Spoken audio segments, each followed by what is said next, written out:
De Tancret, précis de théologie ascétique et mystique, livre 3, chapitre 2, suite, la nuit de l'esprit, suite, les épreuves de la nuit de l'esprit.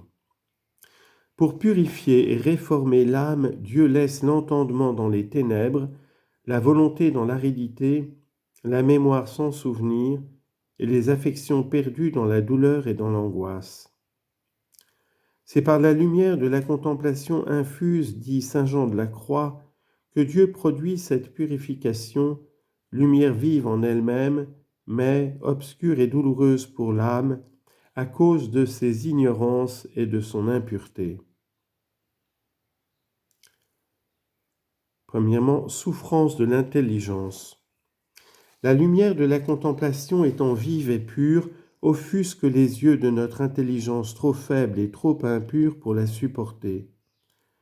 De même que les yeux malades sont offusqués par la lumière vive et claire, ainsi notre âme encore maladive est torturée et comme paralysée par la lumière divine, si bien que la mort lui apparaîtrait une délivrance. Cette douleur est intensifiée par la rencontre du divin et de l'humain dans la même âme. Le divin, c'est-à-dire la contemplation purificatrice, l'envahit pour la renouveler, la perfectionner, la diviniser. L'humain, c'est-à-dire l'âme elle-même avec ses défauts, éprouve l'impression d'un anéantissement, d'une mort spirituelle par laquelle il faut passer pour parvenir à la résurrection. À cette douleur s'ajoute la vue intense de sa pauvreté et de sa misère. La partie sensitive de l'âme étant plongée dans la sécheresse, la partie intellectuelle dans les ténèbres, elle éprouve l'impression angoissante d'un homme qui, sans appui, suspendu en l'air, parfois même, elle voit l'enfer s'ouvrir pour l'engloutir à jamais. Ce sont là des expressions figurées sans doute, mais qui dépeignent l'effet de cette lumière, qui montre d'un côté la grandeur et la sainteté de Dieu, et de l'autre le néant et les misères de l'homme. Ensuite, les souffrances de la volonté. Elles sont moins indicibles. L'âme se voit privée de tout bonheur et est persuadée que c'est pour toujours. Son confesseur même ne peut la consoler. Pour la soutenir dans cette épreuve, Dieu lui envoie des intervalles de soulagement où elle goûte une paix suave dans l'amour et la familiarité divine. Mais ces moments sont suivis de retours offensifs où elle s'imagine que Dieu ne l'aime pas et qu'elle est justement abandonnée par lui. C'est le supplice de la déréliction spirituelle. En cet état, il est impossible de prier. Si on le fait, c'est avec tant de sécheresse qu'il lui semble que Dieu ne l'écoute pas. Il y a des cas où elle ne peut même plus s'occuper de ses intérêts temporels, sa mémoire étant pleine de défaillances. C'est une ligature des puissances qui s'étend aux actions naturelles. Pour tout résumer en un mot, c'est une sorte d'enfer par la douleur qu'on éprouve et de purgatoire par la purification qui en est le fruit.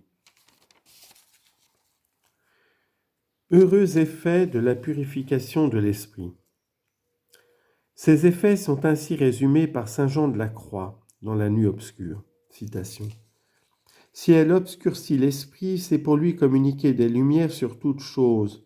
Si elle l'humilie et le rend misérable, c'est pour l'exalter et l'affranchir. Si elle l'appauvrit et le prive de toute possession et affection naturelle, c'est pour le rendre capable de goûter divinement la douceur de tous les biens. Fin de citation.